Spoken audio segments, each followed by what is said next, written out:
महापुरुष हैं गुरुजी, जैसे वो और गुरुओं से बहुत अलग हैं। वो एक महापुरुष हैं और महापुरुष हमेशा अपनी मर्जी से ही चोला लेते हैं और अपनी मर्जी से ही चोला छोड़ देते हैं। तो गुरुजी के बापूजी ने भी जब गुरुजी की महासमाधि हुई थी तो उन्होंने कहा था गुरुजी एक जोत है, जोत में से एक लाइट है जो गुरुजी के बड़े मंदिर में महासमाधि के बाहर जोत जग रही है। तो उन्होंने कहा कि ये इस जोत में विराजमान है, ये अखंड जोत हमेशा जगती रहेगी। तो मुझे भी लगा कि हाँ वाकई में अब जो गुरुजी आए हैं ना, ये इसी रूप में आए कि ये तुरंत चुटकियों में हर चीज ठीक कर रहे हैं। हाँ। ना ले रहे हैं आपसे एक पैसा भी और आपको दिए चले जा रहे हैं, बीमारियां हर रहे हैं, अपने ऊपर सबके कष्ट ले रहे हैं 90%। तो इनके अलावा तो अब कोई गुरु आ नहीं सकता। गुरुजी ने ये वहमों से मना किया कि स्टोन्स नहीं पहनने, ज्योतिषों को नहीं मानना, हाँ। पंडितों की बातें नहीं माननी, किसी ने तुम्हें कह दिया तेरा बुरा हो जाएगा, तेरा ये हो जाएगा, तेरा वो हो जाएगा, वो नहीं मानना। सिंपल तरीके से सत्संग करना है, सिंपल लंगर प्रसाद रखना है। मतलब लोगों ने बहुत मैन्युपुलेट कर दी गुरुजी की बातों को। उनको पता है क्या लगता है, गुरुजी तो है ही नहीं, गुरुजी तो सुन नहीं रहे, हम जो बोलेंगे हमारी बात को सब सर्वोपरि मानेंगे, हम जो बोल देंगे वो, क्योंकि हमें तो बता दिया गया है ये तो बड़ी ब्लेस संगत है, ये तो गुरुजी से जुड़ी हुई है बहुत टाइम से, ये जो बोलेगी सही बोलेगी। गुरुजी कहते हैं सबसे पहले तो कंप्लेंट्स करनी बंद करो, सिर्फ शुक्राना करो, मेरी मौज में रहो, खुश रहो, मुस्कुराते रहो, लोगों को खुश रखो और किसी का दिल ना दुखाओ जी, किसी से ईर्ष्या मत करो, सबको प्रेम करो जी। तो जैसे ही उन्होंने मंत्र जाप खत्म हुआ, मुझे तो पता भी नहीं था, सारी जगह से कमरों से 150 संगत बैठी थी, आवाजें आने लगी। अच्छा। किचन में अमृत वर्षा, वॉशरूम में अमृत वर्षा, हर कमरे में शिवलिंग के नीचे कारपेट गीले हो गए सारे, पूरी दीवारें, पूरे सोफे के नीचे इतना पानी आ गया था और मैं कांप रही थी। आज हम गुरुजी के बारे में ये पूरा पॉडकास्ट करेंगे और इसके लिए हमारे साथ आज बुलबुल आंटी जुड़ी हैं हमारे साथ। Welcome Bulbul aunty to the show. जय गुरुजी। जय गुरुजी, शुक्राना गुरुजी, गुरुजी का अनंतम शुक्राना और आपका भी शुक्राना जो आपने इस पॉडकास्ट के माध्यम से यहाँ पे सेवा का मौका दिया है, क्योंकि गुरुजी डिसाइड करते हैं कहाँ कहाँ सेवा लेनी है, कैसे लेनी है, वो मालिक की मर्जी होती है। जैसे जैसे गुरुजी की इच्छा होगी, जो भी थॉट्स वो आप पूछेंगे या जो संगत को सुनवाना चाहेंगे वो बुलवाएंगे। जय गुरुजी। तो बुलबुल आंटी, सबसे पहले हम आपसे ये जानना चाहेंगे गुरुजी कौन है, क्योंकि बहुत सारे ऐसे लोग होंगे जो ये पॉडकास्ट देख रहे हैं और उनको गुरुजी के बारे में या तो बहुत कम नॉलेज है या वो पहली बार सुन रहे होंगे। तो प्लीज़ हमें बताइए गुरुजी कौन है। देखिए, सबसे पहले तो मेरी तो कोई औकात नहीं है कि मैं बता सकूं गुरुजी कौन है, पर हाँ जहाँ तक मेरी समझ है, जो मैंने गुरुजी को जानना तो बहुत दूर की बात है, हम तो उनके पैरों की धूल भी नहीं है, पर हाँ गुरुजी को जो लोग प्यार करते हैं या जितना गुरुजी को जान पाए हैं, मुझे तो मैंने सुना भी है और मुझे ऐसे लगता भी है कि गुरुजी एक शरीर जो बॉडी फॉर्म में आए, महापुरुष हैं गुरुजी, जैसे वो और गुरुओं से बहुत अलग हैं। वो एक महापुरुष हैं और महापुरुष हमेशा अपनी मर्जी से ही चोला लेते हैं और अपनी मर्जी से ही चोला छोड़ देते हैं।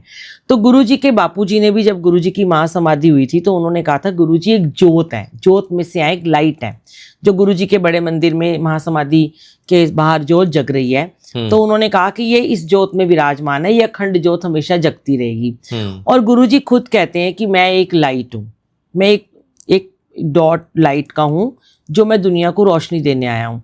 फिर मुझे तो ऐसा लगता है कि सूरज एक है, उसकी किरणें लाखों करोड़ों हैं, उस किरणों के कई नाम हैं, कोई वायुगुरु कहता है, कोई श्याम कहता है, कोई राधा कहता है, कोई कृष्ण कहता है, कोई शिव जी, कोई माता रानी, कितने 33 करोड़ देवी देवता हैं, सब कहते हैं। लेकिन अब कई लोग कहते हैं गुरुजी महाशिव हैं, लेकिन मैंने किसी पुरानी संगत के मुंह से सुना, वो कहते हैं गुरुजी ने कभी नहीं कहा मैं महाशिव हूँ।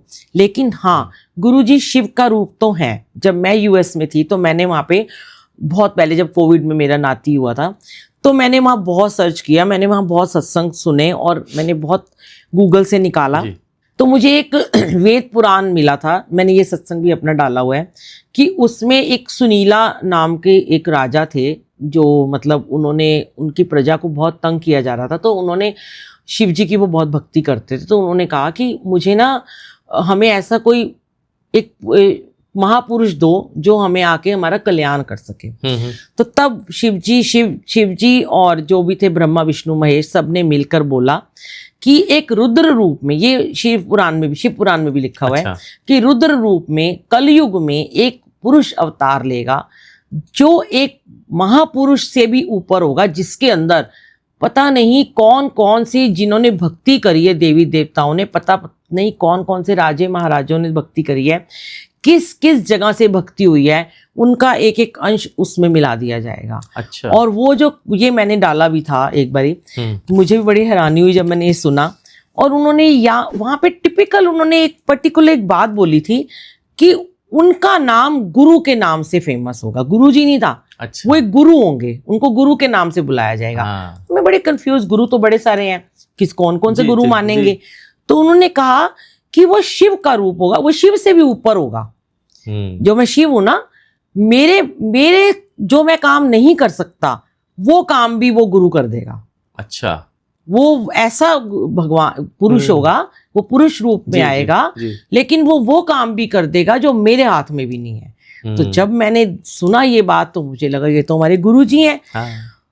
फिर मैंने उसको मैंने डाला और मुझे बहुत उस टाइम ड्रीम आते थे गुरुजी के कि गुरुजी मुझे लेने आ रहे हैं, गुरुजी मुझे पान खिला रहे हैं, गुरुजी मोर रूप में आ रहे हैं। बहुत ड्रीम आए मुझे गुरुजी के।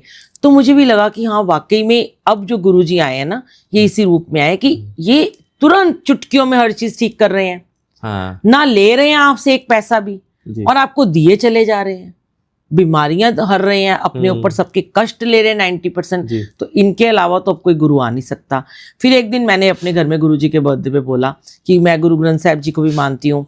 मैंने कहा देखो 10 गुरु आए, उन 10 गुरुओं की मैं बहुत भक्ति करती हूँ और मैं उनको बहुत मानती हूँ। गुरु ग्रंथ साहिब जी के जो 10 गुरु विराजमान, 10 गुरुओं के बाद अब हमारे आए गुरु जी। अब कोई गुरु नहीं आएगा किसी को तारने, ये हमारे आखिरी गुरु हैं जी। इनको मान लो, इनको पूज लो, इनकी हर बात का मान रख लो, इनकी इज्जत कर लो, इनका मजाक मत बनाओ।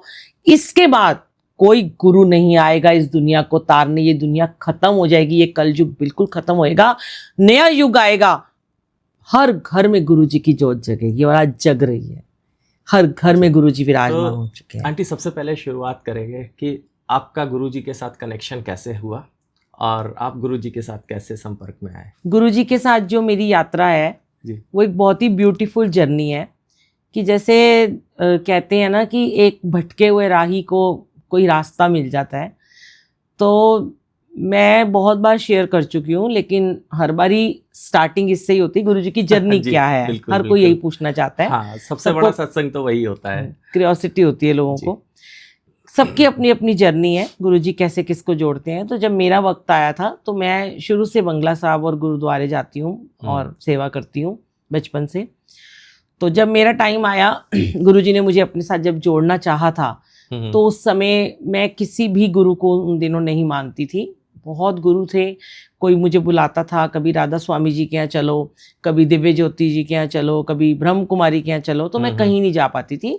मैं हाँ कर देती थी, लेकिन मुझे जैसे कोई शक्ति रोक लेती थी जाने के लिए।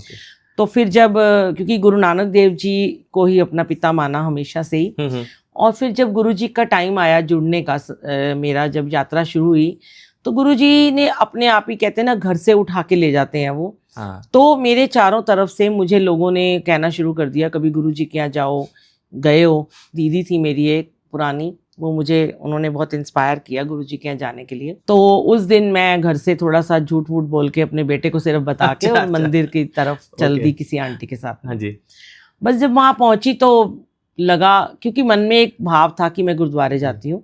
आप बड़े मंदिर गए थे? बड़े मंदिर जा रही थी, तो लग रहा था कि नहीं, गुरुद्वारे जाना चाहिए, गुरुद्वारे जाना तो ये धोखा है। हाँ जी। मैं किसी अपने प्रभु के साथ धोखा करने लगी हूँ। हाँ। आज भी लोगों को बहुत इफ एंड बट होते हैं कि हम राम को मानते हैं, कृष्ण को मानते हैं, माता रानी को मानते हैं, तो हम गुरुजी को मानेंगे तो वो वाले भगवान नाराज हो जाएंगे।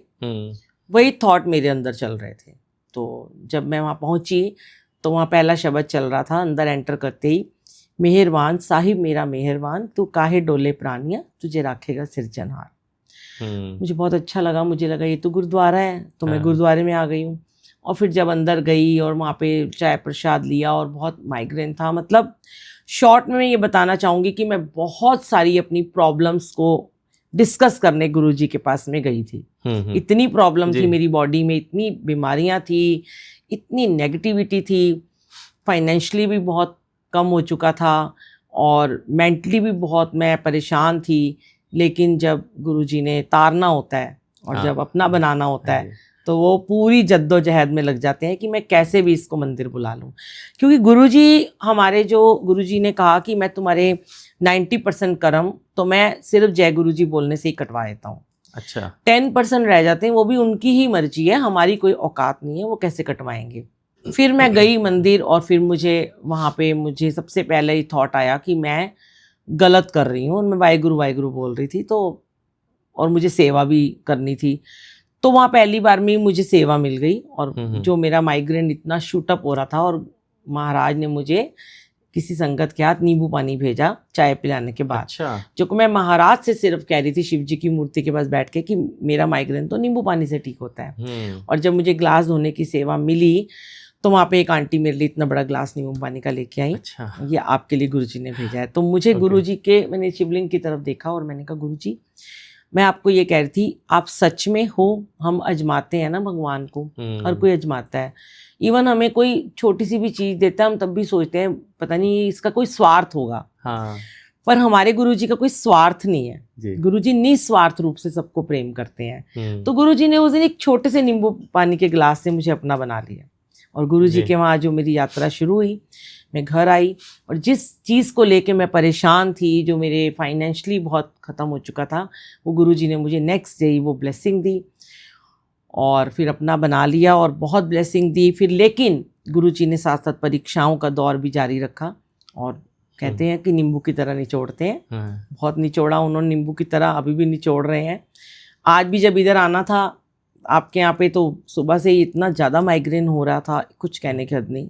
और मेडिसिन पे मेडिसिन खा रही थी कि नहीं, जब हम कहीं भी जाते हैं, सत्संग में जाते हैं या अगर हम रात को ये कह के सोते हैं कि कल हमें मंदिर जाना है या हमें सत्संग का बुलावा आता है या हमें सेवा का जब बुलावा आता है, तो हमारी वो भगवान के साथ ना एक कमिटमेंट होती है।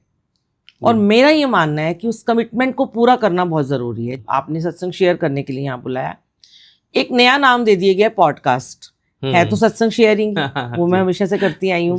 चलो ये भी एक जर्नी नई स्टार्ट हुई है कि अभी मैंने 2 दिन पहले ही एक पॉडकास्ट में आई और अभी 2 दिन बाद ही आपने बुला लिया। तो सब कहने लगे संगत के लोग कि अरे वाह गुरुजी ने तो आपको सेलिब्रिटी बना दिया। मैंने कहा नहीं, सेलिब्रिटी तो हमारे गुरुजी हैं, हम तो उनके सेवादार हैं, वो मैं जहाँ बुलाते हैं वहाँ हम चल जाते हैं। तो ये भी कमिटमेंट थी कि बोल रहे थे घर वाले कि रात को इतना हेडेक था, कल सत्संग था हमारे यहाँ, सुबह अमृत वेला था, तो कैसे जाओगे। तो मैंने कहा कोई बात नहीं, वो सब ठीक करेंगे। और बहुत प्यार से लेके आए, मैं सोते सोते आई गाड़ी में। अच्छा। और जब यहाँ पहुंची तो मेरा काफ़ी हद तक सर दर्द ठीक हो गया था। तो वो मेरी परीक्षा थी और मुझे उसमें पास होना है, तो इसलिए मेरे को यहाँ पहुँचना बहुत ज़रूरी है। तो गुरुजी ने मेरी जर्नी ऐसे स्टार्ट की, अपने से जोड़ा और उसके बाद से तो मैंने कभी पीछे मुड़ के नहीं देखा। हाँ, मैंने कभी वाहिगुरु जी को नहीं छोड़ा, वो मेरे पिता हैं और पिता ने मेरे को गुरुजी के रूप में एक भाई दिया, मेरे एक वीर जी दे दिए जो मेरे गुरुजी हैं। और गुरुजी ने इतना प्यार दिया कि सारे रिश्तों की हमारी कमियां पूरी कर दी और सारी बीमारियां, सारी नेगेटिविटी, सारे दुख दर्द उन्होंने अपने ऊपर ले रहे हैं, कल्याण कर रहे हैं। उनका नाम ही कल्याणकारी गुरुजी है।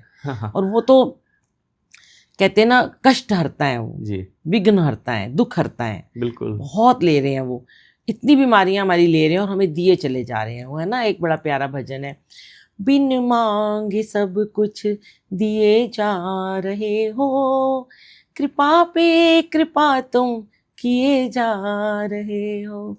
ऐसे हमारे गुरु। वाह आंटी, बहुत अच्छा। जय गुरु। जय गुरु जी। अच्छा आंटी, आप इतने टाइम से गुरु जी से जुड़े हैं, गुरुजी से जो भी जुड़ता है वो टिपिकली हम सत्संग कराते हैं, लोग सेवादार सेवा करते हैं, सत्संग करते हैं। तो और आप भी क्योंकि काफ़ी सेवा करते हैं, काफ़ी सत्संगों में जाके सेवा करते हैं, कि सत्संग करने का क्या कोई सही तरीका है या सत्संग कैसे भी किया जा सकता है? दूसरा, सेवा का क्या अर्थ है? ओके। मैंने कहा ना, ये तो आज तो वैसे वैसे चल रहा है कि मेरा टेस्ट चल रहा है। हाँ। कई बार गुरुजी मुझे पकड़ लेते हैं, तेरी आज तेरा टेस्ट है, तू लोगों के टेस्ट लेती है, आज मैं तेरा टेस्ट लेता हूँ, तेरी परीक्षा है। तो बड़ा अच्छा आपने मेरे से क्वेश्चन पूछा। कई बार संगत भी मुझे पूछते हैं माध्यम से, फेसबुक के, इंस्टा के, यूट्यूब के माध्यम से, कि आंटी हम बड़े कंफ्यूज हैं। जो नई संगत है वो बहुत कंफ्यूज हो जाती है कि सेवा कैसे करनी चाहिए और सत्संग की मर्यादा क्या है। तो मैं आपको थोड़े थोड़े शॉर्ट में बताती हूँ कि जब हम कोई भी सत्संग रखते हैं, जब लोग मुझे ये पूछते हैं, मैं अपने एक्सपीरियंस आपसे शेयर करती हूँ कि आंटी हमारे घर में तो कोई चोला नहीं है, हमारे घर में तो गद्दी नहीं है, हमारे घर में तो एक सोफा भी नहीं है, हम तो बहुत गरीब घर से हैं, हम कैसे गुरुजी का सत्संग करें, हम इतनी लैविश डेकोरेशन नहीं कर सकते। हम जाते हैं सत्संग में, वहाँ पे लोगों ने 20-20, 25-25 हज़ार के फूल लगाए होते हैं। हाँ। और बड़ा ही लैविश लंगर होता है, उसमें तो पता नहीं क्या क्या होता है, क्योंकि ज़्यादातर आजकल लोगों ने किट्टी का नाम बना लिया, किट्टी को सत्संग में जोड़ दिया है। अच्छा। किट्टी डाल दी सत्संग की, ऐसा तो गुरुजी ने कभी नहीं कहा था जी। तो उसमें पहले चाय के साथ चाय प्रसाद का समोसा प्रसाद दिया जाता है, कभी रसगुल्ले भी होते हैं, कभी रसमलाई होती है, कभी ब्रेड पकोड़ा होता है। फिर बाद में जब लंगर प्रसाद होता है तो उसमें भी बहुत कुछ होता है, एक दाल सब्जी हो गई, पनीर हो गया, दही भल्ले हो गए, मिक्स वेजिटेबल हो गई, फिर खीर भी हो गई। मतलब हम खुद घबरा जाते हैं कि हो क्या रहा है। इस 2 घंटे के दौरान जो हम सुबह का नाश्ता करते हैं, एक गुरुजी ने बहुत ही सिंपल एक फंडा हमें बना के दिया था कि 3 टाइम तुमने भोजन करना है, ठीक है। हमने सुबह नाश्ता किया, हम दोपहर में खाना खाएंगे, फिर हम शाम को चाय पियेंगे और रात को खाना खाएंगे। कई लोग सिर्फ 2 टाइम खाना खाते हैं। अब आप खुद बताइए कि 2 घंटे के सत्संग में आप इतना खिला देते हो संगत को, तो संगत तो परेशान होगी। फिर सत्संग में ये कह दिया जाता है कि ये आपको प्रसाद यहीं खत्म करना है, आपको खाना ही है जी। सेवादार भी वही कर रहा है क्योंकि ये नियम है। तो आप उसको चाय प्रसाद का समोसा भी दे रहे हो, गुलाब जामुन भी दे रहे हो। सत्संग की मर्यादा ये होती है कि सत्संग शुरू होने के 10 मिनट पहले आपको पहुंचना चाहिए जी, बिल्कुल। और पूरी ब्लेसिंग लेनी चाहिए 2 घंटे की, क्योंकि वो आपकी ब्लेसिंग है, उसमें गुरुजी को कोई मतलब नहीं है। और ये कहते भी हैं कि गुरुजी खुद इतना डिसिप्लिन पसंद करते थे, तो हम उनके सेवादार होके भी डिसिप्लिन में ना रहें, हम टाइम के पंक्चुअल ना रहें, तो वो तो वैसे भी गलत बात है। कई लोग सोचते हैं हम आखिर में जाएंगे, हम 2 घंटे बैठ नहीं सकते, हम एंड में जाएंगे, चलो हमें तो लंगर प्रसाद खाने से मतलब है, लंगर प्रसाद ब्लेसिंग होती है जी। पर गुरुजी कहते हैं लंगर प्रसाद से पहले असली ब्लेसिंग तो गुरबानी को सुनना है। जो तुमने आके वहां पे अपना समय दिया, अपने इतने कीमती समय में से आप सत्संग में 2 घंटे निकाल के आए हो। अब 2 घंटे के समय में आपने उसी 2 घंटे के दौरान चाय भी पी ली, समोसा भी खा लिया, फिर आपने लंगर प्रसाद भी खाना है। अब लंगर प्रसाद भी जब सेवादार डालते हैं तो वो भर भर के देंगे। देखिए जैसे बड़े मंदिर में होता है ना रूल, उसको फॉलो करना चाहिए। मैंने अपने घर में पहले शुरुआत की, बड़े मंदिर के रूल को फॉलो किया। हमारे घर भी ऐसे होता था, चाय प्रसाद के साथ समोसे, कोई आंटी ले आई समोसे, कोई ले आई मट्ठी। अब वो प्रेशर डालते थे पहले कि ये हमारा प्रसाद है, ये भी बांट दो। तब हमें भी इतनी सेवा, हम नए नए जुड़े थे, हमें समझ नहीं थी, हम दे देते थे। वो क्या करते थे कि वो थोड़ा खाते थे और बाकी सब पर्स में रख लेते थे। धीरे धीरे जब गुरुजी ने ये सिखाते चले गए कि ये तो यहीं खाना है जी, प्रसाद तो यहीं खाना है, ये यहाँ खाओगे दवाई है, घर ले जाओगे तो मिठाई है। और घर लेके जाके क्या करते थे कि अपनी मेड्स को दे दिया, किसी हेल्पर को दे दिया, कहीं किसी को भी दे दिया, आते जाते किसी बैगर को दे दिया, उसने फेंक दिया, तो वो प्रसाद की बेकदरी हो गई। तो जब मैंने शेयर करना शुरू किया तो गुरुजी ने मुझे कहा सबसे पहले तो अपने घर से बंद कर। तो फिर मैंने सबको समझाना शुरू किया कि बड़े मंदिर में सिर्फ मंडे को, मुझे बहुत लोगों ने क्वेश्चन किए, वहां भी तो ब्रेड पकोड़ा मिलता है, वहां भी तो समोसा मिलता है। तो गुरुजी ने क्लियर करवाया कि वहां पे मंडे को मिलता है ब्रेड पकोड़ा, समोसा, चाय, उस दिन लंगर प्रसाद नहीं होता। आप 2 घंटे लगा के अपने घर से गए, आपको सिर्फ चाय प्रसाद, समोसा प्रसाद मिला, आप खाया, अपने घर 2 घंटे लगा के वापिस आ गए। ठीक है। अगर आपको वीरवार, शुक्रवार, शनिवार, इतवार को वहां पे लंगर प्रसाद मिलता है, तो आप देखिएगा आपको वहां सिर्फ चाय प्रसाद मिलता है, चाय के साथ कोई बिस्किट नहीं, कोई समोसा नहीं जी। ऐसे ही होता है। फिर गुरुजी ने मुझे कहा कि तू ऐसे शुरू कर। फिर मैंने अपने घर में स्ट्रिक्टली, अब चाहे मेरे घर में कोई कुछ भी लेके आता ही नहीं है लेके, उसको वापस दे दिया जाता है। हम सिर्फ चाय पिलाते हैं। कोई बोले कि नहीं गैस हो रही है, बिस्किट दे, खाना है, नहीं, जो है रूल वही है। तो आराम से लोग बाद में लंगर प्रसाद खा सकते हैं, उनका पेट भी अच्छे से भर जाता है, फिर वो जूठा छोड़ने का मतलब नहीं है। हाँ जी। ये हमने शुरुआत करी कि लंगर प्रसाद को बहुत सिंपल रखना है। जो आपने, जैसे अंकल आपने पूछा कि सत्संग की मर्यादा क्या है, हाँ जी। सबसे पहले सत्संग की मर्यादा ये है कि सत्संग बहुत सिंपल तरीके से होना चाहिए, क्योंकि गुरु जी को सिंपलिसिटी बहुत ही पसंद है जी। ये जो बड़े बड़े जो लोगों ने, जब मुझे जो थोड़े निम्न क्लास के लोग थे, उन्होंने जब मुझे कहा, जो हेल्पर थे, कि हम कैसे करें, हम तो जाते हैं सत्संग में, बड़े बड़े दरबार लगे होते हैं, फूल लगे होते हैं, महंगे महंगे चोले होते हैं, हमारे पास तो कुछ नहीं है। तो फिर उनको मैंने समझाया कि गुरु जी को इन सब की कोई ज़रूरत नहीं है, गुरु जी तो खुद ही एक खुशबूदार, एक खूबसूरत से फूल हैं, उन्हें क्या तुम उनके स्वरूप के ऊपर तारों से फूल बांध देते हो। मैं बिल्कुल अलाउ नहीं करती। उनके बड़े इतने खूबसूरत उनके स्वरूप हैं, वो खुद ही इतने सुंदर हैं। अगर आपको ज़्यादा ही है, वहाँ पे आप दुपट्टा लगा दीजिए, आप साइड में एक दुपट्टा लगा दीजिए, पतला सा स्टॉल लगा दीजिए, और चरणों में आप थोड़ी सी रंगोली आप बना लीजिए। चरणों में आप रंगोली बना लो थोड़े से फूलों की, वो भी आप 100-200 रुपए के लाओ, 500 के लाओ, इससे ज्यादा नहीं, उससे आपके घर के बाहर भी डेकोरेशन जिसकी जितनी अपनी श्रद्धा है, जिसकी जितनी हैसियत आप ये देखिए कि मुझे तो प्रभु ने बहुत ही दे दिया, पर मेरे घर में अभी भी हर संडे को जब सत्संग होता है तो मैं फूल लाने ही भूल जाती हूँ। मेरे से 50 रुपए के मोगरा भी नहीं मंगवाते वो। मैं ऊपर टेरेस से कभी 2 फूल तोड़ के लगा दूं, नहीं तो वो भी नहीं लगाती मैं जी। तो क्या गुरुजी खुश नहीं है? गुरुजी आपके भाव से खुश होते हैं। अब मैं लोगों को ये बोलती हूँ कि तुम्हारे घर में सोफा नहीं है तो क्या तुम सत्संग नहीं कर सकते?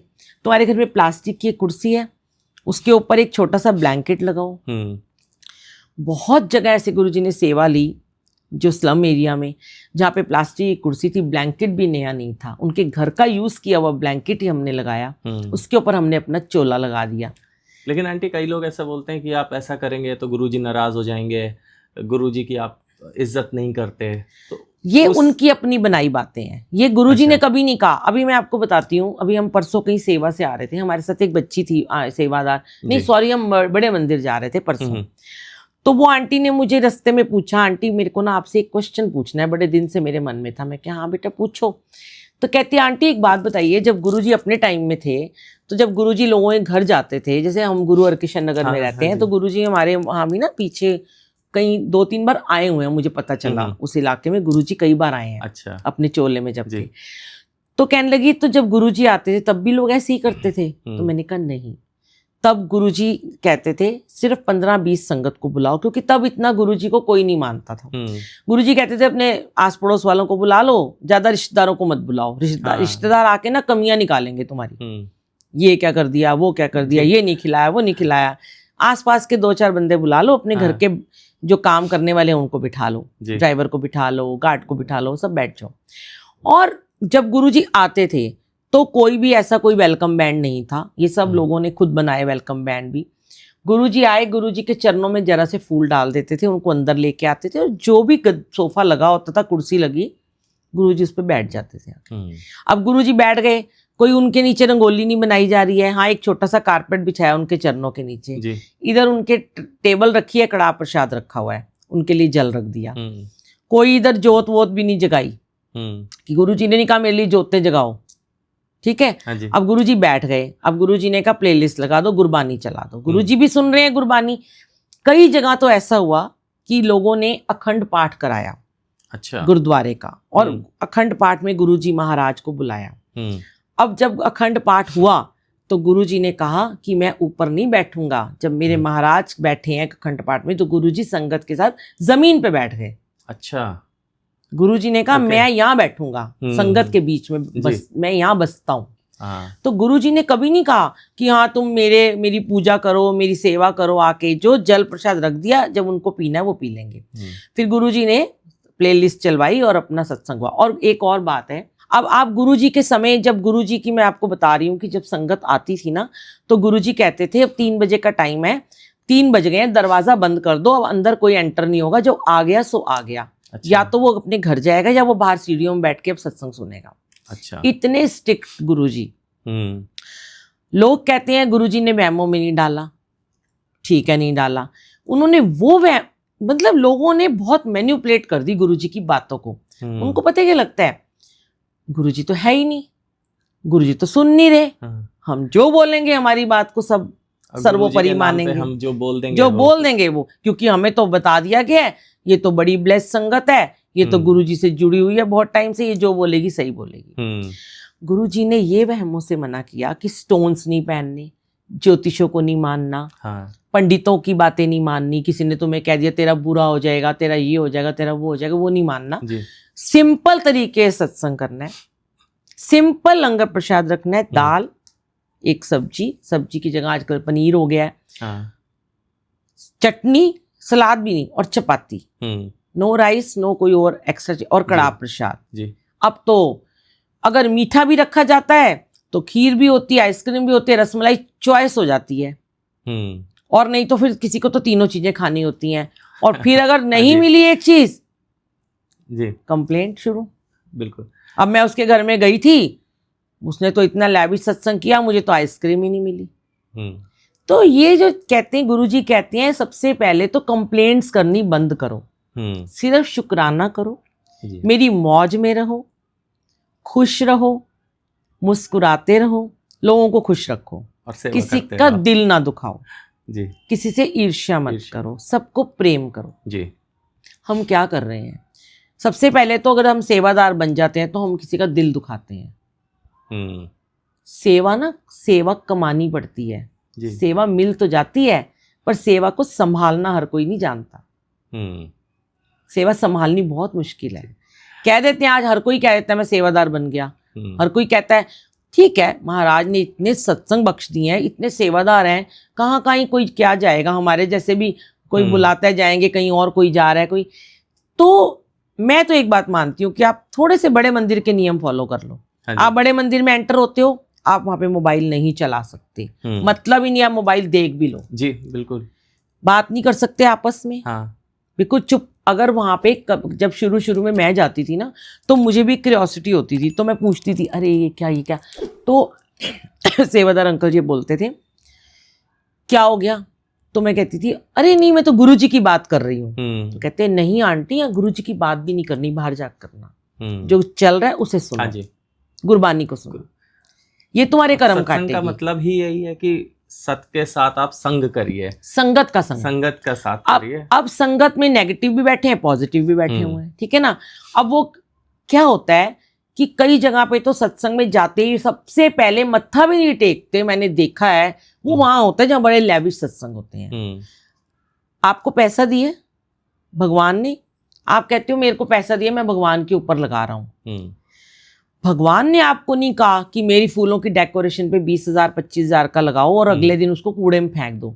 भगवान ने कहा अगर मैंने तुम्हें पैसे दिए हैं, तुम इसी 20,000 के 10,000 के फूलों को अगले दिन अनाथ आश्रम में जाओ, गरीब बच्चों के यहाँ जाओ, सड़क पे इतनी गरीबी है उनको एक खाने के पैकेट लेके उन्हें खिला दो, ऑटो रिक्शा बैटरी रिक्शा वालों को खाना खिला दो, उनको कुछ दे दो, गरीब बच्चों की स्कूल की फीस दे दो, उनकी यूनिफॉर्म के पैसे दे दो, हो गया आपकी सेवा।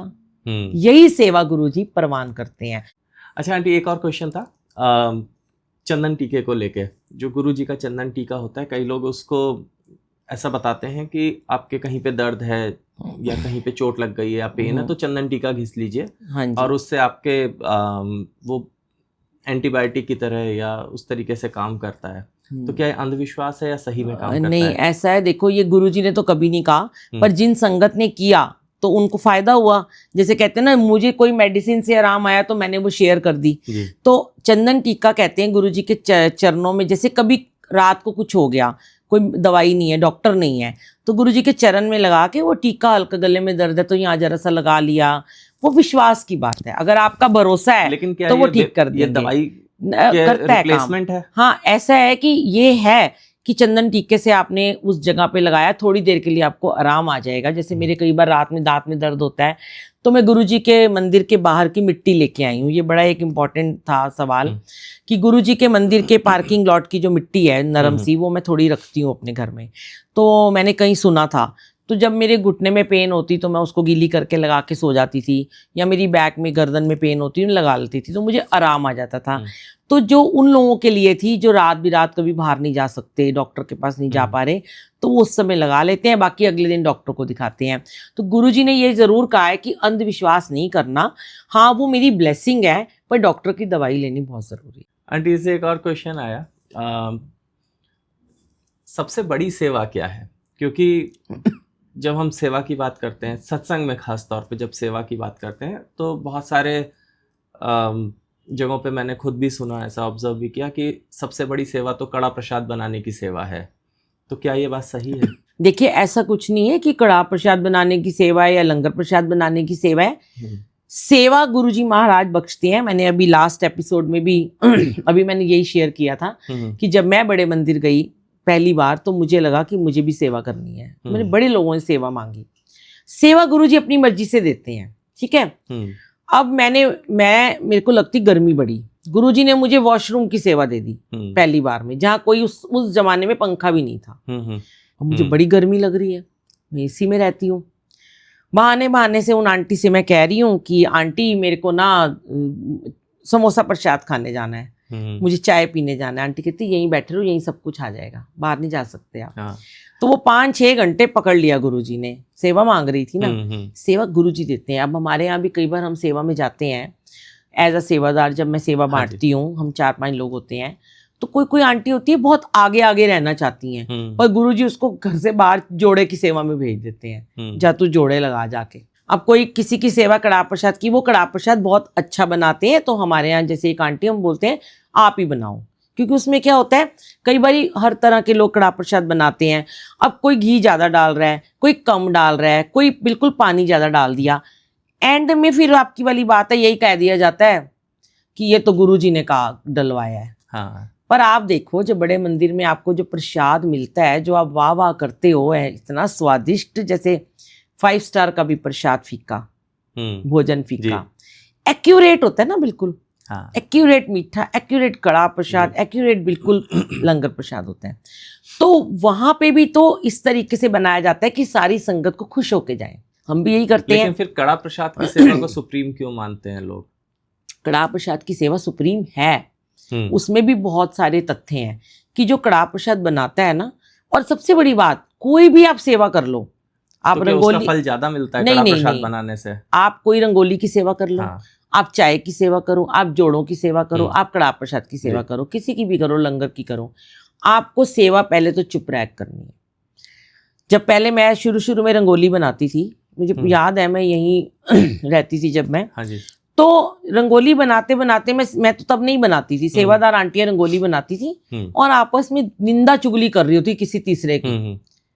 फिर मैंने उनको कहा, अब रंगोली इनके आने से पहले मैं ही बना लिया करूंगी, कि मैं कम से कम चुप रह के बनाऊंगी। आप महाराज की रंगोली बना रहे हो, और मुझे लगता है कि जब आप रंगोली बनाते हो तो गुरुजी उस पर चरण रख के आते हैं। हाँ। तो मैं बहुत एक्यूरेट रंगोली बनाती हूँ कि एक फूल भी इधर का इधर ना हो जाए, क्योंकि महाराज की रंगोली है। अब उस समय हम निंदा चुगली कर रहे हैं, तो महाराज को वो रंगोली परवान ही नहीं होगी कभी भी। ऐसे ही उनको कभी कड़ा प्रसाद बनाते हुए आप मंत्र जाप करो, वाहिगुरु का जाप करो, सर ढक के प्रसाद बनाओ, बातें नहीं करनी होती। चाय प्रसाद बनाते बातें नहीं करनी। लेकिन जो भी आपको सेवा मिलती है, और सबसे बड़ी सेवा पता है क्या है, सेवा में कभी दिखावा नहीं है। सेवा कभी आगे होके नहीं, पीछे होके की जाती है।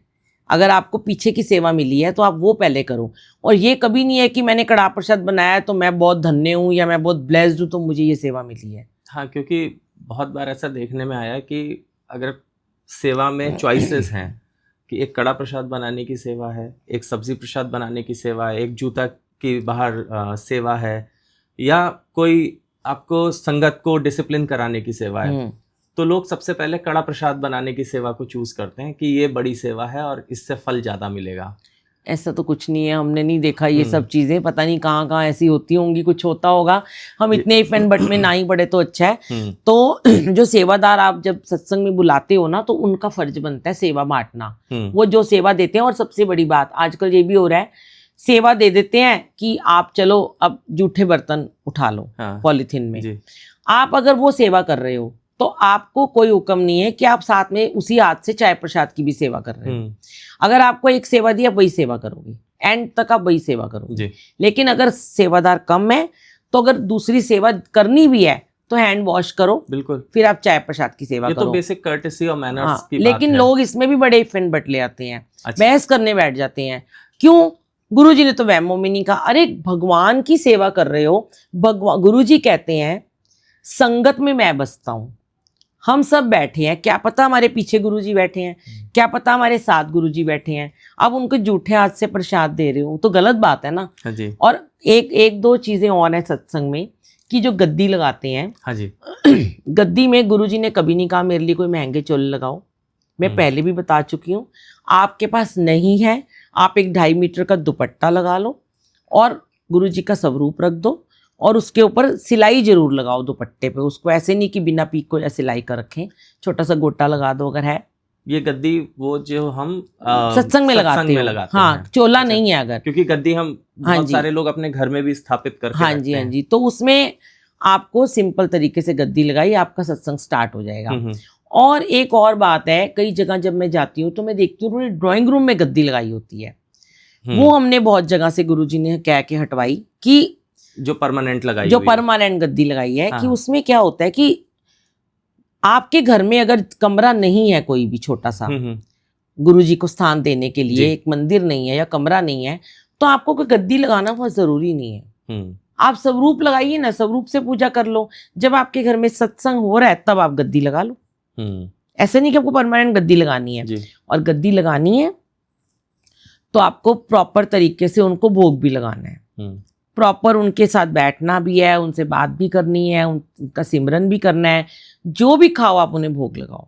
और कई बार लोग पूछते हैं आंटी गुरुजी को कौन सी दाल पसंद थी। अब हम अगर किसी संगत ने पहले कभी बोल दिया उनको मूंग धुली दाल बड़ी पसंद है, ओहो हम तो मूंग धुली दाल खाते ही नहीं है। अब तुम खाते नहीं हो तो तुम पूछ क्यों रहे हो गुरुजी से कि तो गुरुजी के लिए हम कौन सी दाल बनाएं? तुम तो खाते नहीं हो। अब क्या ये जरूरी है कि तुम गुरुजी के लिए मूंग धुली दाल बनाओगे और अगले दिन उसको उठा के किसी को दे दोगे? खुद तो खाते नहीं हो। तो गुरुजी ने क्या गुनाह कर दिया कि उनको मूंग धुली दाल ही खिलानी है?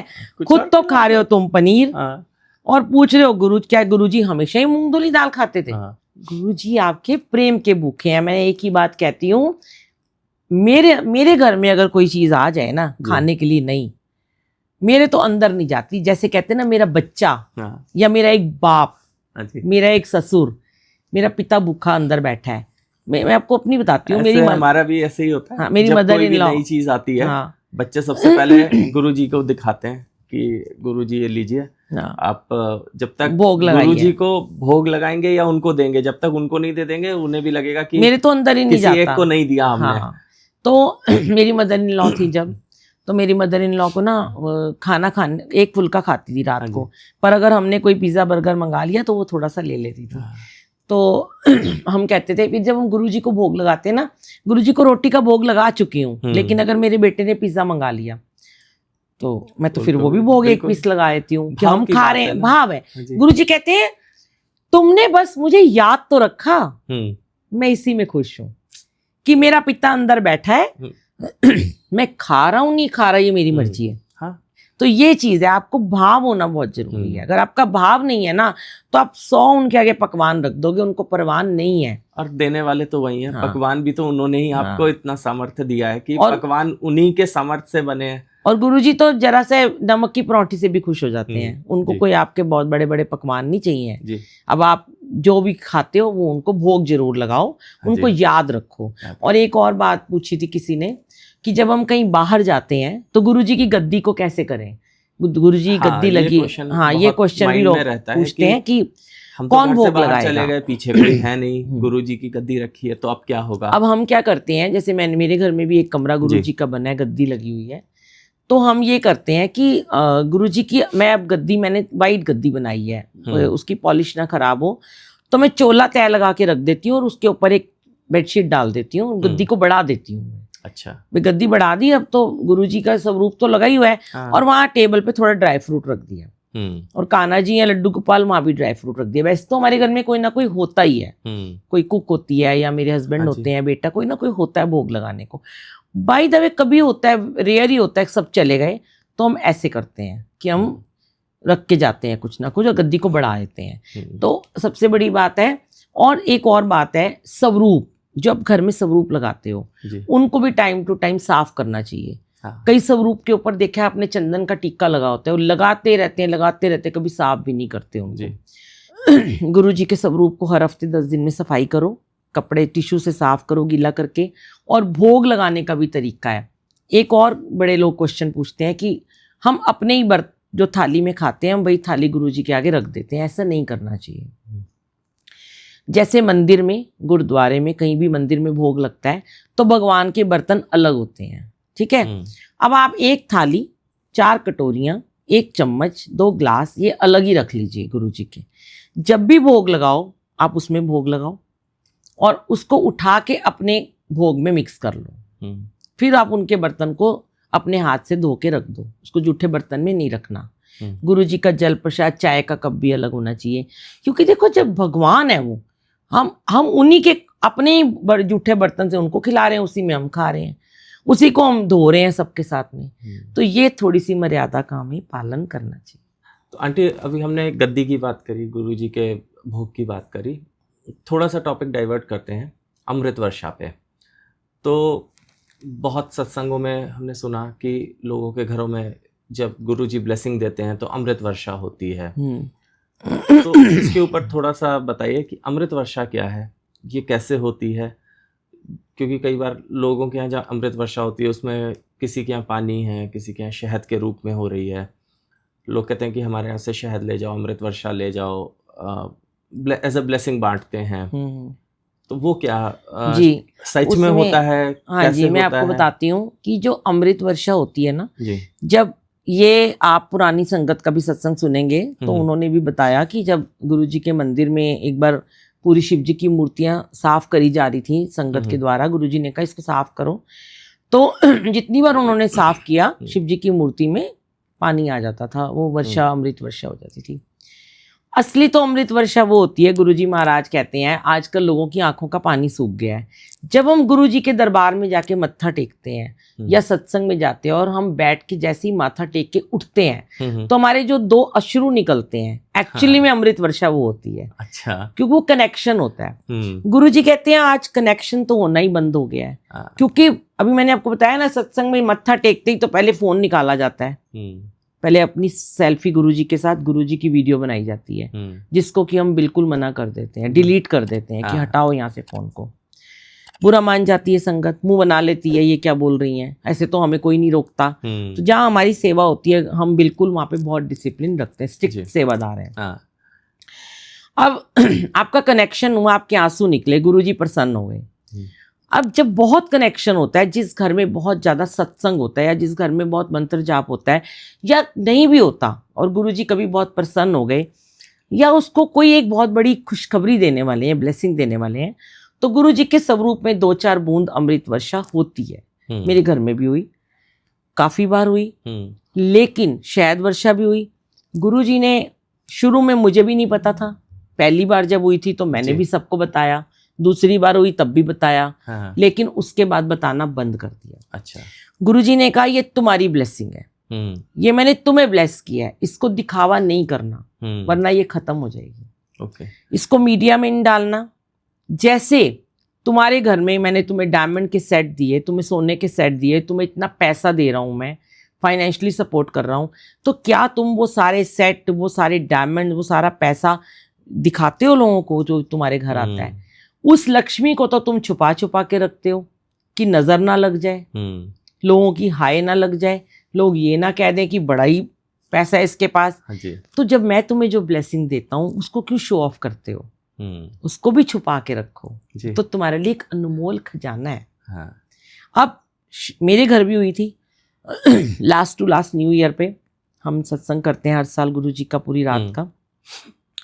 मेन कैंसर के पेशेंट के लिए रात को जाप होता है। उस दिन हमारे यहाँ ब्लाइंड बच्चियां आई थी 70 बस भर के। अच्छा, और संगत भी थी, और उन 70 ब्लाइंड बच्चों को हमारे सारे सेवादार जिनकी ड्यूटी थी पकड़ पकड़ के वॉशरूम लेके जा रहे थे, उनको खिला रहे थे, चाय पिला रहे थे, उनको वापस बिठा रहे थे, और हमने उनको कहा था आप हारमोनियम के साथ में 1 घंटे का मंत्र जाप करना कैंसर पेशेंट के लिए।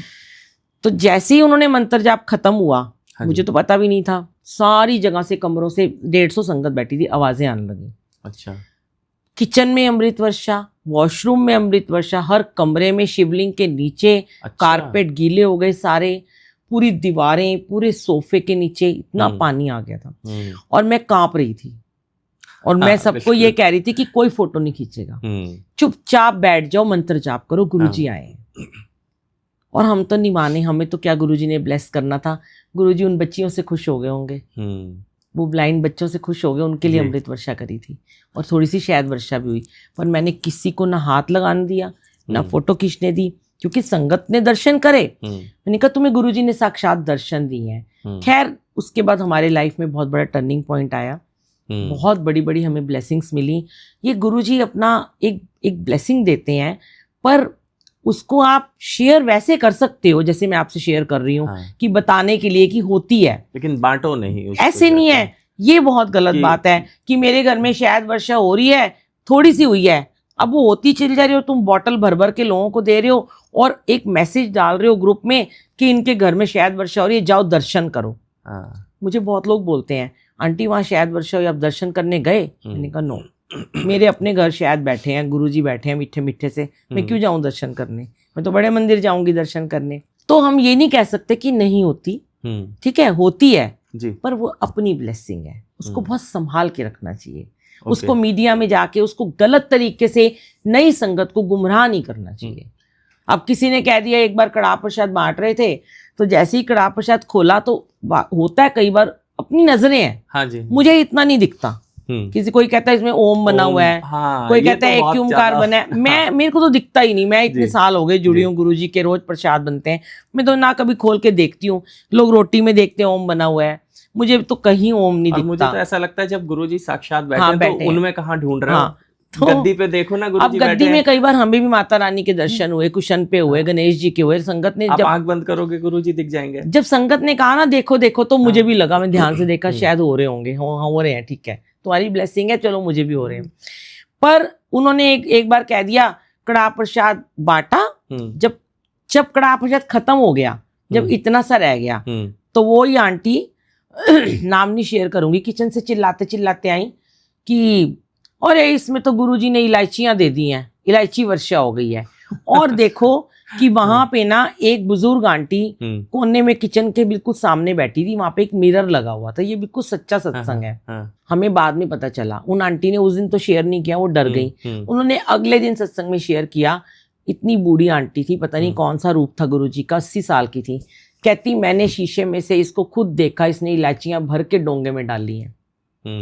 कहती कि अगर इलायची होनी होती तो कड़ाह प्रसाद के ऊपर ही होती ना, कड़ाह प्रसाद खत्म होने के बाद, ये मेरे घर इलायची वर्षा हुई है, लो लो सब इलायची लो। ये चीजें ना तो, हमें बहुत दुखी करती हैं कि जो गुरुजी के साथ जुड़े हैं ना, रूह से जुड़े हैं, जो आत्मा से जुड़े हैं, उनको ना बहुत सुपरनैचुरल चीजें फिर हो गई, उनको दुख होता है। हमें लगता है हमारे गुरुजी का मजाक बनाया जा रहा है। हमारे गुरुजी ऐसे नहीं है कि उनका मजाक बनाया जाए। आप लोगों को गुमराह क्यों कर रहे हो? और फिर उसके बाद आप रोज को कह रहे हो मेरे घर से ये निकल रहा है, मेरे घर से वो निकल रहा है। तो मुझे तो बहुत दूर रखते हैं गुरुजी इन चीजों से, बिल्कुल आगे नहीं आने देते। हाँ, मैंने गुरुजी के बड़े मंदिर में मैंने एक दिन गुरुजी के टिक्के का दिन था, भैया दूज का दिन था, तो मैं राखी और टिक्का लेके जाती हूँ कि मेरे वीर जी हैं, तो टिक्का तो पर्स में रखती हूँ क्योंकि वो निकालने नहीं देते। तो ऐसे अपने हाथ पे ऐसे ऐसे करती हूँ और ऐसे दूर से ही ऐसे लगा लेती हूँ। तो ये बहुत पहले की बात है, जब मैं बहुत दुखी रहती थी और बहुत परेशान रहती थी, बीमारियों से जूझ रही थी मैं। तो जो इधर तितरी देव वाला गुरुजी का स्वरूप लगा है, 3 मूर्ति वाला, राइट साइड में मंदिर में एंटर करते ही मैं बैठी हुई थी और मैं रो रही थी, बहुत इमोशनल हो रही थी मैं कि मैं आज अपने वीर जी को टिक्का लगाने आई हूँ। तो ऐसे करके मैंने ना टिक्का लगाया और मैंने गुरुजी को लगाया, और मैंने उस दिन देखा कि गुरुजी के एक साइड में स्वरूप में आंसू थे। अच्छा। मुझे वो दिखाई दिए, पर मैं किसी को नहीं मैंने बताया। और मैंने कहा गुरुजी, क्योंकि मैं रो रही थी, तो मैंने कहा गुरुजी मैं रो रही हूँ, आप भी रो रहे हो, आप क्यों रो रहे हो बताओ? मैं रो रही हूँ, मेरे को आपकी नीड है, मुझे आपसे ब्लेसिंग चाहिए, मेरे दुख दर्द है, जो मेरी परेशानी है, जो मेरे कष्ट है शरीर में, तो उसके लिए रो रही हूँ। गुरुजी क्यों रो रहे हैं? तब गुरुजी ने मुझे उसी समय बड़े मंदिर में एक भजन चला और उसकी लाइन आज तक मैं हर सत्संग में सुनाती हूँ। तो गुरुजी ने मुझे टेलीपैथी से बताया। टेलीपैथी के बारे में मैं आपको बताऊंगी क्या होती है, कि टेलीपैथी कैसे लोग कहते हैं। तो गुरुजी ने मुझे उसी समय टेलीपैथी से थॉट दिया कि ये भजन मैंने तेरे लिए चलाया है। अच्छा। तो उसकी मैं आपको लास्ट लाइन सुनाती हूँ, कि मैं हर सत्संग में सुनाती हूँ। वो ये है कि गुरुजी कहते हैं कि जब मेरा बच्चा रोता है तो मेरी आंख में भी आंसू आ जाते हैं। ऐसा नहीं कि सिर्फ तुम अकेले रोते हो।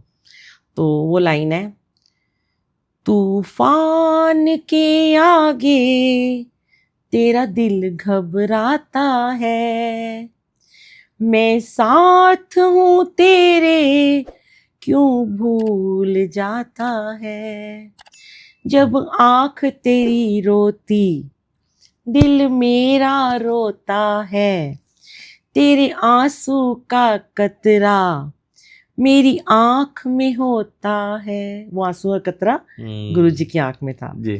तेरे आंसू का कतरा मेरी आँख में होता है, जब दुख में हो बेटा तो बाप भी रोता है, पल पल तेरे साथ मैं रहता हूँ।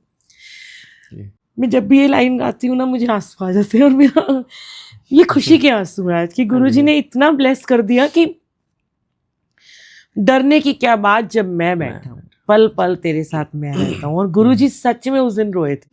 संगत जी, अभी अभी जैसे मैंने आपको बताया कि गुरुजी कहते हैं कि अमृत वर्षा, जब तुम्हारी आंखों से 2 आंसू आते हैं वो अमृत वर्षा होती है। तो गुरुजी ने तो मेरे ऊपर अभी अमृत वर्षा कर दी है कि तू कहाँ जा रही है, कहाँ ढूंढ रही है दीवारों में, मैं तो तेरी आंखों से अमृत वर्षा कर रहा हूँ। इसको ही कहते हैं टेलीपैथी। जब गुरुजी आपके आसपास विराजमान हो जाते हैं, आप सत्संग सुन रहे हो, मैं सुना रही हूँ, इसके बाद इस सत्संग को पता नहीं कितने हजारों लाखों लोग सुनेंगे ना। तो जब वो गुरुजी महाराज कहते हैं कि जब तुम सत्संग सुनाते सुनाते मेरे से कनेक्ट हो जाते हो और मैं तुम्हारे को दर्शन देता हूँ उस रूप में, आंसू आपको पता है अपनी मर्जी से कभी नहीं किसी के निकल सकते, चाहे कोई कितना भी कोशिश कर ले और कोई कितना भी स्ट्रिक्ट होगा ना, कड़े दिल का होगा, निकलने होंगे तो उसके गुरुजी आंसू निकाल देंगे, वो एकदम इमोशनल हो जाएगा। और मैं कभी किसी भगवान के आगे इमोशनल नहीं होती थी, पर मैं गुरुजी के आगे पहले दुख से रोती थी, अब मैं अपने शुक्रानों से रोती हूँ, अब सुख से रोती हूँ। बड़े मंदिर में जाते ही जो टप टप बहते हैं, मुझे सेवादार कई बार बोल देते हैं, आंटी जदों तक गुरु मंदिर आंदे पे रोंदे ही रहंदे हो। क्या ही बताऊं मैं आपको उनकी बातें, क्या ही बातें मेरे गुरुजी दी। बिल्कुल आंटी, टेलीपैथी की जैसे बात करी, तो टेलीपैथी किस रूप में होती है? क्योंकि अगेन मेरा क्वेश्चन 2-3 तरीके से आता है। हम लोग कई बार देखते हैं आजकल व्हाट्सएप फेसबुक पे बहुत फॉरवर्ड्स आते हैं, तो लोग ऐसा बोलते हैं कि जब आपको कोई फॉरवर्ड दिखे तो आप समझिए वो गुरुजी का आपके लिए मैसेज है। लेकिन मैसेज तो भरमार है, हजारों ग्रुप्स बने, पूरे दिन भर में 50-60 मैसेज आ जाते, तो कौन सा मैसेज मेरे लिए, मैं कैसे पहचानूं? क्या टेलीपैथी ये मैसेजेस से ही होगी, या जैसे आपने बताया आंख बंद करके कनेक्शन से होगी? तो थोड़ा सा इस पे भी एक बार क्लैरिटी से बताइए कि टेलीपैथी क्या है, गुरुजी के साथ कनेक्शन क्या है? ऐसा है कि जब गुरुजी के साथ में जो ये मैसेजेस आते हैं, ये तो एक तो सबसे बड़ी बात है, गुरुजी के पूरे स्वरूप पे, पूरे उनके मुंह पे ही मैसेज लोग लिख देते हैं, ये पहले तो बंद होने चाहिए। मैं तो जो भी कोई ऐसी पोस्ट आती है उसको पहले तो डिलीट कर देती हूँ या ब्लॉक कर देती हूँ। हमारे गुरुजी के स्वरूपों पे पहले कभी देखा था कि स्वरूप पे कोई ऐसे लिखता था? अब बहुत मन, आजकल एक और नई चीज शुरू कर दी है, गुरुजी का एक पुतला सा बना के गद्दी पे बिठा दिया गया है इंस्टाग्राम पे। हाँ जी, और उनकी आरती उतार रही है। कितना गलत आप मैसेज लोगों को दे रहे हो। कुछ मेरे ख्याल में एक्शन भी हुआ है बाद में, फिर भी आ रहा है। अच्छा, गुरुजी के पूरे एक दिन तो मैंने लिख दिया, मैंने कहा आपके फेस पे लिख दूं मैं, ये लिखते रहते हो स्केच पेन से, कैसा लगेगा आपको? आपको कुछ लिखना है, इधर गुरुजी की स्वरूप लगाओ, इधर एक साइड में लिख दो जो भी लिखना है, जय गुरुजी, शुक्राना गुरुजी। फिर उसमें लिख देते हैं ये 7 लोगों को शेयर करो, नहीं करोगे तो दुख पाओगे। हाँ ये बहुत गलत है। जी। हाँ, कभी कभी गुरुजी के मैसेजेस अगर पॉजिटिव होते हैं, कई बार मुझे भी लगता है ये शायद मैसेज मेरे लिए होगा, तो मैं उसको सोचती हूँ कि चलो शायद गुरुजी ने मुझे आंसर दिया। पर गुरुजी तो नहीं लिखते, संगत ही लिखती है। हाँ हो जी। सकता है जैसे हम कहते हैं गुरुजी हमसे बुलवाते हैं, उनसे भी लिखवाते होंगे, उनको सेवा बख्शी होगी, पर हमेशा पॉजिटिव मैसेज लिखो और एक साइड में लिखो। उनके स्वरूप के साथ छेड़छाड़ बिल्कुल नहीं करनी चाहिए, और नेगेटिव मैसेज तो बिल्कुल नहीं लिखना। इतने नेगेटिव लोग मैसेज लिख देते हैं, डाल देते हैं कि यूट्यूब पे डाल देते हैं, ये 7 दिन तक तुम इसको नमक को ये करो, काले नमक को वहां रखो, ये रखो, नहीं तो तुम्हारे साथ बुरा हो जाएगा, इसको हाँ, फॉरवर्ड करो। वो जी। बहुत गलत है। आप नई संगत को गुमराह कर रहे हो, आपका कोई राइट नहीं बनता नई संगत को गुमराह करने का, पुरानी को भी नहीं करना। अब देखो पुराने वाले तो हाथ जोड़ देते हैं बेचारे, वो कहते हैं हम क्या ही करें ना, हम कितना ही समझाएं, हम थक गए इनको समझा समझा के। हाँ जी। इन्होंने नहीं मानना जी। तो मालिक ने बहुत सिंपल कहा है कि मुझे मानो। गुरुजी ने ये भी नहीं कहा मुझे मानो, गुरुजी ने कहा मेरी बातों को मानो, सिमरन करो, सेवा करो, सत्संग में जाओ, नो इफ एंड बट करो, चुपचाप जाओ, चुपचाप वापस आओ, सीधे जाओ, सीधे घर आओ। और गुरुजी कहते हैं जब तुम सीधे चलते हो ना तो तुम्हारा घोड़ा मैं हाँकता हूँ। जब तुम इधर उधर डोलते रहते हो, कभी इधर कभी उसका पेज देख लिया, कभी उसको देख लिया, कभी वो क्या कह रहा है, जो आपको पॉजिटिव लगे सत्संग उसको सुनो, जहां लगे नेगेटिविटी शुरू होगी उसको बंद कर दो। मुझे तो गुरुजी अब नेगेटिव सत्संग सुनवाते ही नहीं, किसी के दिखाते ही नहीं है जी। मैं तो ना, मैं ज़्यादा सुनती हूँ, किसी किसी का सुनवाते हैं मुझे कभी कभार, और ना ही मुझे अब ये मैं किसी को टोकती भी नहीं। अब बहुत टोक लिया, गुरुजी ने कहा हाँ सत्संग में ज़रूर मैं टोकती हूँ कि सत्संग में अगर आप फोटो खींच रहे हो, बातें कर रहे हो, प्रसाद जूठा छोड़ रहे हो, और सबसे बड़ी एक और बात है कि सोफे पे गद्दी लगाई है और उसके साथ ही दूसरे सोफे पे संगत बैठ गई है, वो भी गलत बात है। हाँ बिल्कुल। सोफे पे स्थान गुरुजी का है, जमीन पे स्थान संगत का है, भगत का है, तभी आपको परमात्मा का मिलन होगा जी। सोफे पे बैठ के तो आपको फील आएगी पार्टी वाली, हाँ, जब किटी पार्टी में आए हो जी, ऐसे नहीं पता चलेगा फिर कौन गुरु बैठा है और कौन मैं बैठा हूँ, मुझे क्या पता चल रहा है जी। तो गुरु का भाव तो तभी समझ आएगा ना, परमात्मा ऊपर, मैं चरणों में, तो भक्ति तो चरणों से ही शुरू होती है जी। तो ये चीजें हैं। और एक आपने पूछा टेलीपैथी, टेलीपैथी बहुत लोग मुझे पूछते हैं, लास्ट टाइम मैंने सरेंडर के बारे में शेयर किया था। अच्छा, टेलीपैथी क्या होती है कि मैं ये मानती हूँ कि जो अमृत वेला होता है, मॉर्निंग में उठ के जब हम बात करते हैं, 1 to 1 भगवान से बात करते हैं, जब सारी लाइनें खाली होती हैं, जब घर की घंटी नहीं बज रही होती, जब कोई दरवाजे नहीं खटक रहे होते, जब कोई फोन नहीं आ रहा होता, आप उस समय परमात्मा के साथ 5 मिनट 10 मिनट जरूर बैठा करो सुबह उठ के। अच्छा, आप उनके साथ बैठेंगे, आप उनको अपने दिल की बात कहेंगे, आपको देखना 1 दिन नहीं, 2 दिन नहीं, 3 दिन, किसी किसी को पहले दिन ही गुरुजी उसको ऐसे एक थॉट दे देंगे कि उसको एक वे मिल जाएगा। कभी भी टेलीपैथी दूसरों के लिए नहीं होती, यहाँ बहुत गड़बड़ है। यहाँ पे लोग पता है क्या कहते हैं, हाँ, मुझे ना उसने ना ये कहा था कि उस आंटी को कहना तेरे घर में ना बच्चा हो जाएगा, तू मेरे से अरदास लगवा ले, या तू उस फलानी पुरानी संगत को कह तू अरदास करेंगे, या उस ब्लेस्ड आंटी को बोलो वो तुम्हारे लिए अरदास करेगी, या उसके घर का दरबार बड़ा सुंदर है वहां जाके अरदास करो। ऐसा कुछ भी नहीं होता, ठीक है। गुरुजी ने ये सब कभी नहीं कहा। गुरुजी की और आपकी जर्नी अपनी अपनी है, गुरुजी का और आपका कनेक्शन अपना है। जो गुरुजी ने अगर टेलीपैथी से अगर बाई चांस आपको किसी का चेहरा दिखा भी दिया जी, तो सही वक्त आने पे आप उसे बताओगे, नहीं तो उसे बताने की जरूरत नहीं है। अब कभी कभी गुरुजी ने हमारे भी हमसे बहुत सारे सामूहिक जाप करवाए। किसी ने कहा मेरे फादर को कैंसर है, वो 80 ईयर के हैं और हमारे पास कुछ भी नहीं है, मतलब कोई करने वाला नहीं है, कोई पाठ करने वाला नहीं है, मैं अकेली हॉस्पिटल में हूँ। तो हम उनका नाम बताए बिना एक लोग बैठ के 10-15 लोग बैठ के सामूहिक जाप कर देते हैं 1 घंटे का। वो अगर ठीक हो गया तो आपने उसको बताना नहीं है कि तो हमारे जाप की वजह से ठीक हुआ था। अब किसी ने कहा मेरा बेबी नहीं है, उसको हमने बोला तुम बड़े मंदिर जाओ, तुम वहाँ लंगर प्रसाद खाओ, वहाँ पे जाओ और सत्संग में जाया करो और सुबह उठ के पाठ सिमरन किया करो, तो तुम्हारे भी बेबी हो जाएंगे। जैसे मेरी डॉटर के भी हुए, 6 ईयर के बाद मेरी डॉटर को ट्विंस बेबी ब्लेस किए गुरुजी ने अभी। तो उसको जाके ये नहीं बताना कि देख तेरे लिए तो मैंने अरदास करी थी तो तेरे बच्चे हो गए। उसके अपने कर्मस थे जो कट गए जब उसको भगवान ने देना था, उसके कर्म। आपकी ब्लेसिंग ये थी, आपने उसके लिए अरदास की, हो सकता है गुरुजी ने आपकी भी सुनी, इनकी भी, किसी की तो सुनी होगी, लेकिन उनको बताने के बाद आपका वो सारा किया धरा व्यर्थ हो गया, क्योंकि आपने गुरु से कनेक्शन हटा के अपने से जोड़ लिया उसको। और जब आप गुरुजी का नाम लोगे तो गुरुजी आपको आगे आगे आगे बढ़ाते जाएंगे। जहाँ लोग ये कहना शुरू करते हैं मैंने किया, गुरुजी उसकी सारी सेवा छीन लेते हैं, उसको पीछे कर देते हैं, बिल्कुल हर जगह से उसको हटा देते हैं।